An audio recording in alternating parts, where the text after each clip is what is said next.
India ने हमारे साथ जो थोड़ी ये छेड़खानी की थी उसका उनको भरपूर जवाब मिला है। उसके बाद अभी जो हाल ही में ये अफगानिस्तान ने हम पे कुछ छेड़खानी की है उनको भी भरपूर हमने जवाब दिया है। अफगानिस्तान के लिए ये है कि आप अपनी कंट्री को बनाएं। माशाल्लाह पाकिस्तान से मुहाजिरीन चले गए हैं, आप अपनी कंट्री को डेवलप करें। पोलैंड ने अपनी कंट्री को डेवलप किया है, रोमानिया ने अपनी कंट्री को डेवलप किया है। ये सारे माइग्रेट होकर इंग्लैंड आते थे काम करने के लिए। अब देखिए हमने इस वर्ल्ड को देखना है, रोमानिया, बल्गेरिया, चेक रिपब्लिक, ये सारे डेवलप हो चुके हैं। अब कोई भी बंदा अमेरिका इंग्लैंड में आके जॉब नहीं करता, वो अपनी कंट्री को डेवलप कर रहे हैं। अफगानिस्तान में भारत का बढ़ता हुआ असर रसूख महज मुलाकातें नहीं बल्कि सोचा समझा मंसूबा है, जिसमें काबुल के अंदरूनी सियासी मकामी बाअसर अनासर, कबायली राब्ते और सरहदी नेटवर्क सहूलत का किरदार अदा कर रहे हैं। मकसद सिर्फ पाकिस्तान के गिर्द घेरा तंग करना है, मगर अब मंजर तब्दील हो चुका है।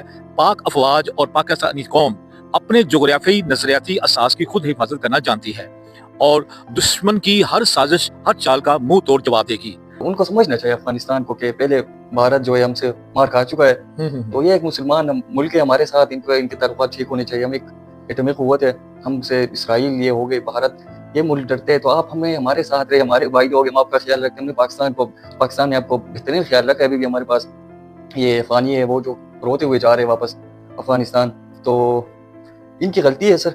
बाकी ये इंडिया के अभी जाके गोद में बैठे हुए, तो इनको भी अभी जल्द ये पता चल जाएगा।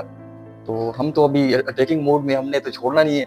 हमने अपने पूरे मुल्क की, हमारे पास बेहतरीन आर्मी है।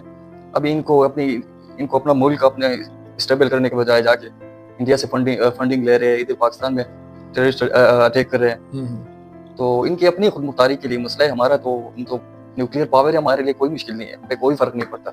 अभी देखिए पाकिस्तान ने अफगानिस्तान को 40 ईयर्स सर्व किया है, 40-50 ईयर्स सर्व किया। उनका मेजॉरिटी बिजनेसमैन हमारी कंट्री में बैठा है, यही बिजनेस कर रहा है, यहीं से सारी ट्रांजैक्शंस हो रही है। पाकिस्तान उनके लिए हेवन है, बट टू अंडरस्टैंड के जो ब्लैक शीप्स हैं सोसाइटी के, वो अनरेस्ट फैलाते हैं ताकि बिजनेस डिस्टर्ब हो, उसके बाद आपकी सिक्योरिटी डिस्टर्ब हो। देखिए सिक्योरिटी सबसे पहले थ्योरी है, किसी भी सोसाइटी को आपने डिस्टर्ब करना है, आप उसकी सिक्योरिटी थ्रेट क्रिएट कर दें। ऊपर वाली नीड्स तो इंसान की फुल नहीं हो सकती, ये मौसलो कह रहा है। तो नवीद साहब आपने बहुत अच्छा सवाल किया है। पाकिस्तान इस वक्त डिफेंसिव स्टेज पे नहीं है, पाकिस्तान ऑफेंसिव स्टेज पे है। हम पाकिस्तान बहुत माशाल्लाह स्ट्रांग हो चुका है इंटरनेशनली तौर पे, उसके एलाइज जो हैं बहुत स्ट्रांग है, and Pakistan is not week.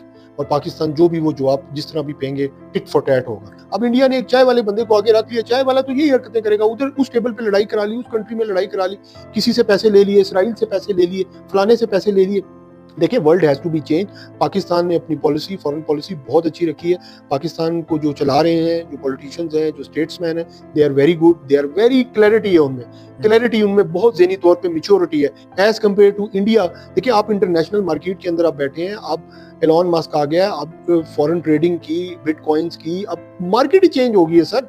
अब तो मार्केट हो, अब जो सर्व करेगा, जिसकी कंट्री में सिक्योरिटी होगी, blue birds will stay there, blue birds will not sit there. अब इंडिया की यही प्रॉब्लम है कि वो कह रहा है कि पाकिस्तान में अनरेस्ट हो और ब्लू बर्ड्स इधर आके ना बैठे। हालांकि पूरा अफगानिस्तान की जो ब्लू बर्ड्स हैं, जो एंटी मनी है, उनकी पत्थर हैं, जो लिथियम है, जिस सारा ट्रेड पाकिस्तान में बैठ के हो रहा है उनका। जितना भी बड़ा आदमी है वो ना अमेरिका जाता है, ना वो इंडिया जाता है। इंडिया में भी इनसिक्योर है। आप एक अफगानी जो है, फारसी बान जो है, देखिए मेरी बहुत स्टडी है बॉर्डर्स के उस साइड पे, जो फारसी बान है वही अमीर है, जो पश्तून है वो तो किराए के लोग हैं ना, वो तो उनका ना कोई कल्चर है ना कोई कुछ है। तो यही किराए के लोग इंडिया तो यूज होते हैं। ये बेसिकली गरीब लोग हैं, उनके पास आटा भी नहीं है। देखिए आप पाकिस्तान का आटा खा रहे हैं यार, मैं आपको आटा दे रहा हूँ, आपको मुर्गी दे रहा हूँ खाने के लिए, आपके पास मुर्गी भी नहीं है खाना खाने के लिए, चावल मैं आपको दे रहा हूँ। तो आप बजाय कि मेरे कंट्री के अंदर आप रोटी खा के आप उसकी रिस्पेक्ट करें, लेकिन अनफॉर्चुनेटली इंडिया वही हरकतें कर रहा है। ये बैड टेक्निक्स हैं, ये वर्ल्ड से वाइप हो जाएंगी। अब देखिए अब वर्ल्ड बहुत एडवांस हो गया, बिटकॉइन का जमाना आ गया, लोगों ने बैंक छोड़ दिए।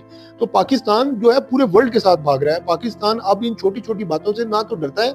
सऊदीया हमारा एलाइज है, हमारा पूरा गल्फ हमारा एलाइज है। अब इंडिया का ये प्रॉब्लम है कि भाई अगर आप तमीज से बैठेंगे, you behave well, you should not do any mistake, तो वरना आपको पनिशमेंट मिलेगी 100%। अब माफी की गुंजाइश पाकिस्तान नहीं देगा। टर्की हमारे साथ है, अजरबैजान हमारे साथ है, सऊदीया देखिए द रिचेस्ट पीपल, अमेरिका हमारे साथ है। अब देखिए हमारी फॉरेन पॉलिसी यार, आप कोई अच्छा काम करें,